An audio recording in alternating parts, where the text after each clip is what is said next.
নমস্কার, আমি কোয়েল। Welcome to মিমির সংসার। এখন বাজে ভোর 5টা, আর আজ অনেক দিন বাদে এমন একটি সকাল দেখলাম। চারদিকে গুটগুটে অন্ধকার, হালকা ঠান্ডা হাওয়া বইছে, আর আজ মিশমির জন্মদিন। তাই উঠলাম একটু আগে। মিশমিকে রেডি করে গাড়িতে তোলার আগে যতটা সম্ভব কাজ এগিয়ে রাখতে চাইছি। তাই মাছগুলোকে ধুয়ে নুন হলুদ মাখিয়ে রাখলাম, আর টমেটো পেঁয়াজটা কেটে নিলাম। ওকে দিয়ে এসে ঝটপট করে রান্না শুরু করে দেবো। আজ তো আর সাধারণ দিনের মতো নর্মাল রান্না নেই, প্রচুর মেনু, প্রচুর রান্না, অন্যরকম রান্না, একটু অনুষ্ঠান বাড়ির স্পেশাল রান্না। তাই তাড়াহুড়ো করছি। বাড়ির নিচে একজন কাকিমা ভাড়া থাকেন, উনি পেঁয়াজ রসুন এসব খান না। তাই ওনার জন্য আলাদা করে পেঁয়াজ রসুন ছাড়া মাছ হবে। তাই ওনার মাছ আর কুট্টুসের মাছ আলাদা করে নুন হলুদ মাখিয়ে রেখে দিয়েছি। রান্নাঘরের কাজ কিছুটা এগিয়ে রেখে চলে এলাম ঘরে। মিশমিকে বার্থডে উইশ করে ঘুম থেকে ডাকছি। আগের দিন রাতে বলে রেখেছে আমাকে ঘুম থেকে ওঠানোর সময় হ্যাপি বার্থডে বলবে কিন্তু। আর তখন আমার গলা দিয়ে একটা আওয়াজও বেরোচ্ছে না। এদিকে কুট্টু বাবাও উঠে গেছে, ওকে দুধের বোতল দিলাম, এবারও ঘুমিয়ে পড়বে দুধ খেতে খেতে।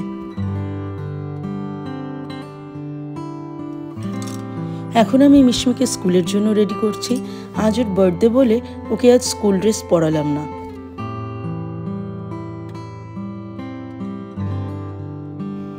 মিশমিকে গাড়িতে তুলে ঢুকে পড়েছি রান্নায়। এইবার যেহেতু মিশমির অ্যানুয়াল এক্সাম এতদিন ধরে চলছে, আর যাদের বলা হয়েছিল কাছের মানুষদের দুপুরে আসার জন্য, তারাও আসতে পারবে না। তাই একদম সিম্পল মেনু রাখা হয়েছে এইবার। সবচেয়ে বড় কথা, এই রান্নার একটা খাবারও মিশমি খাবে না। খালি ভাত, ডাল আর পাঁপড় ভাজাটা হয়তো খাবে। আমি যে কি করব ওকে নিয়ে মাঝে মাঝে খুব চিন্তায় পড়ে যাই। আর যেহেতু যার জন্মদিন সেই খাবে না, তাই আমাদের মনটাও সেরকম ভালো থাকে না, আর মেনুও একদম সিম্পল রাখা হয়। রান্না শুরু করলাম বাঁধাকপি দিয়ে, কারণ ওটা হতে একটু সময় লাগে। সাধারণত ঘরে বাঁধাকপি করলে পেঁয়াজ দিই না, কিন্তু আজ একটু দিলাম। বাঁধাকপি বসিয়ে ঢেকে দিয়ে পাশে মাছগুলোকে আস্তে আস্তে ভেজে নিচ্ছিলাম।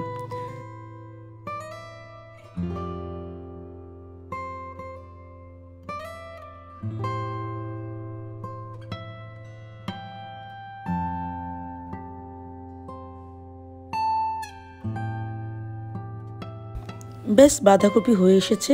এবার উপর থেকে ঘি আর গরম মশলা দিয়ে নামিয়ে নেব। কড়াই ধুয়ে এবার কাকিমার ফুলকপি আলু তরকারিটা করে নিলাম। এরপর মাছটা বসাবো। বানাবো কাতলা কালিয়া। এর জন্য দুইভাবে পেঁয়াজটাকে ইউজ করব ভাবছি। একবার পেঁয়াজ কুচি করে দেব, আর তারপরে দেব পেঁয়াজ বাটা।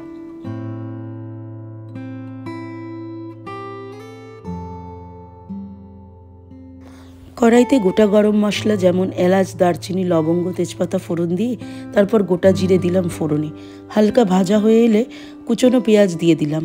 কালার আসার জন্য সামান্য চিনি দিয়ে ট্রান্সপারেন্ট না হওয়া পর্যন্ত পেঁয়াজগুলোকে ভেজে নিলাম। এরপর দিলাম পেঁয়াজ বাটা, দিলাম আদা আর রসুন বাটা, দিলাম লাল লঙ্কা গুঁড়ো, কাশ্মীরি লাল লঙ্কা গুঁড়ো, জিরে গুঁড়ো, হলুদ গুঁড়ো, ধনে গুঁড়ো। এবার মশলাগুলোকে ভালো করে কষিয়ে দিয়ে দিলাম টমেটো আর কাঁচা লঙ্কা বাটা। এরপর দিলাম টক দই। সব মশলা ভালো করে কষিয়ে এবার গ্রেভির জন্য দিলাম পরিমাণ মতো জল। জল ফুটে উঠলে একে একে সব মাছ ছেড়ে উপর থেকে পরিমাণ মতো নুন ছড়িয়ে দিয়ে তার উপর থেকে ধনেপাতা কুচি উপর থেকে ছড়িয়ে নামিয়ে নিলাম। রেডি আমাদের কাতলা মাছের কালিয়া।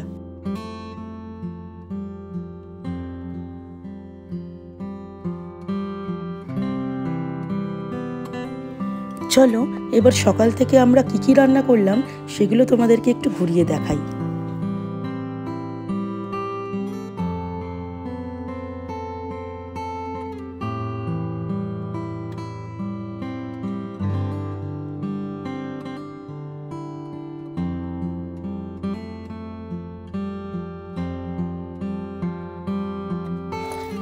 মিশমির জন্মদিনের মেনু ছিল প্লেন ভাত, ভেজ ডাল, বাঁধাকপি, কাতলা কালিয়া, ইলিশ মাছের ঝোল, চাটনি, পাঁপড় আর মিষ্টি।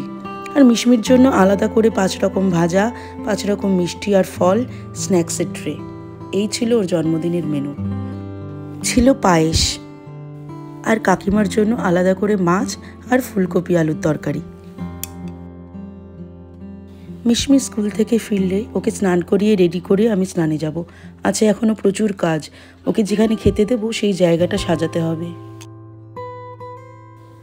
বাবাকে দিয়ে পান আনিয়েছিলাম, সেগুলোকে ধুয়ে নিয়ে সাজাতে বসলাম। আমি পানের বোটাগুলো ছাড়াইনি। তোমরা সাজালে অসুবিধা যদি মনে হয় তাহলে ছাড়িয়ে নিতে পারো। এখন দেখতে থাকো আমি কিভাবে খাওয়ার জায়গাটাকে সাজালাম।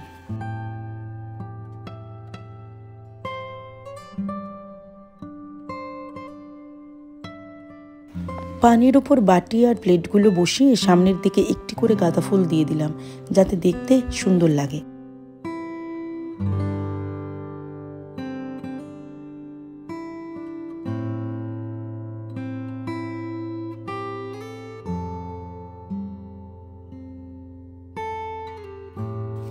যারা এতদূর পর্যন্ত আমার ভিডিওটি দেখছো, আশা করি তাদের আমার ব্লগটা একটু হলেও ভালো লেগেছে।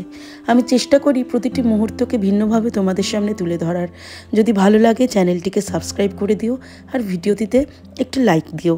আর কিছু বলার থাকলে কমেন্ট সেকশন তো আছেই।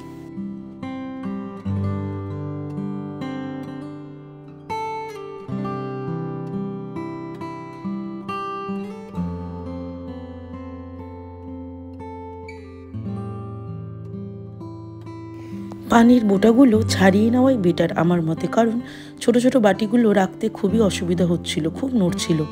আমার হাতে একদমই সময় ছিল না, তাই তাড়াহুড়ো করে যতটা সম্ভব পেরেছি এভাবে সাজিয়েছি। এবার দেখো ফাইনাল লুকটা কেমন লাগছে জানাতে ভুলো না কমেন্ট সেকশনে। মিশমিকে বসিয়ে চন্দনের একটা টিপ পরিয়ে দিলাম।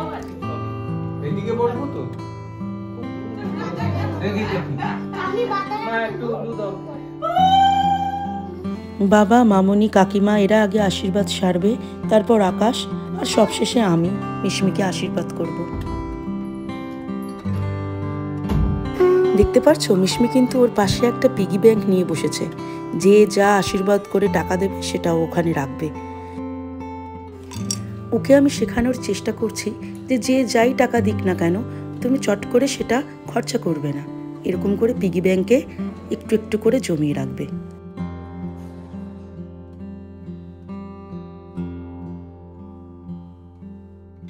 আশীর্বাদ পর্ব শেষ, খাওয়া দাওয়ার পর্ব স্টার্ট। দেখতেই পারছো মিশমি খালি ডাল, ভাত আর একটা বেগুন ভাজা নিয়েছে।